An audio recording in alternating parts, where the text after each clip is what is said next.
2036க்குள்ள விஜய் அவர்கள் பாத்தீங்கன்னா 1.5 ட்ரில்லியனை பொருளாதார வளர்ச்சியில நம்ம அடைய முடியும் அப்படின்னு சொல்லி ஒரு டார்கெட் வச்சிருக்காரு. 2047 பாத்தீங்கன்னா இந்தியா ஒரு டெவலப்டு கண்ட்ரியாவும் அதுவும் இல்லாம பொருளாதார வளர்ச்சியில ஒரு முன்னிலையில் இருக்கும் அப்படிங்கிறத மோடி அவர்கள் ஒரு கனவு காண்றாரு. 11 வருஷத்துக்கு முன்னாடியே இதை அச்சீவ் பண்ண முடியும் அப்படின்னு சொல்லி நம்ம தளபதி விஜய் அவர்கள் சொல்லியிருக்காங்க. 25 வருஷம் 50 வருஷம் கட்சி எல்லாத்தையுமே ஓரம் தள்ளிட்டு அவங்க எல்லாமே ஆச்சரியப்படுற மாதிரி 2026 அரசியலுக்காக மக்கள் எல்லாருமே காத்திருந்து காத்திருந்து அந்த நேரம் வரும்பொழுது மக்களுக்கான ஒரு நபரை தேர்ந்தெடுத்து அவர் இன்னைக்கு பாத்தீங்கன்னா மாண்புமிகு முதலமைச்சர் ஜோசப் விஜய் அவர்களை நியமிச்சிருக்காங்க. லஞ்சம், ஊழல், பெண்கள் பாதுகாப்பு, போதை தடுப்பு சட்டம் அப்படின்னு சொல்லி நிறைய விஷயங்களை கொண்டு வந்திருக்காரு. காடுகளையும் வளங்களையும் கொள்ளையடிச்சிருக்காங்க. எல்லாமே அழிக்கப்பட்டிருக்கு. ஆறுகளை காணோம், குளத்தை காணோம், மலையை காணோம் அப்படின்னு சொல்லி நிறைய வளங்களை கொள்ளையடிச்சு திருடிட்டாங்க.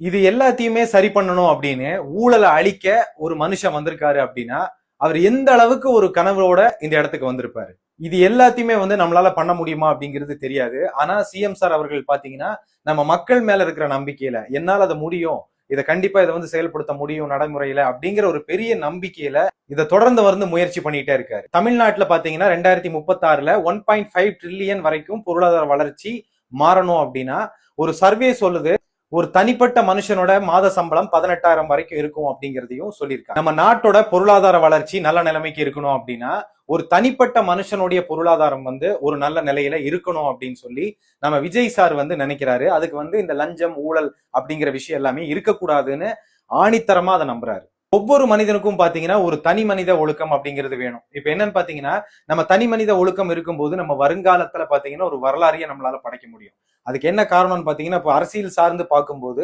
ஒரு மெயினா ஒரு சிஎம் இருக்காங்க அப்படின்னா அந்த சிஎம் டார்கெட் பண்ணியே மற்ற விஷயங்கள், தவறான விஷயங்கள் நடக்கும்போது இது இப்படி நடந்துருச்சு, இது இதனாலதான் காரணம், இது இவராலதான் நடந்துச்சு அப்படிங்கிற சொல்றதை விட்டுட்டு நமக்குன்னு ஒரு தனி மனித ஒழுக்கம் இருக்கு. நம்ம நாட்டுக்காக நம்மளோட தனி மனித ஒழுக்கத்தை நம்ம கண்டிப்பா சரி செஞ்சுக்கலாம்.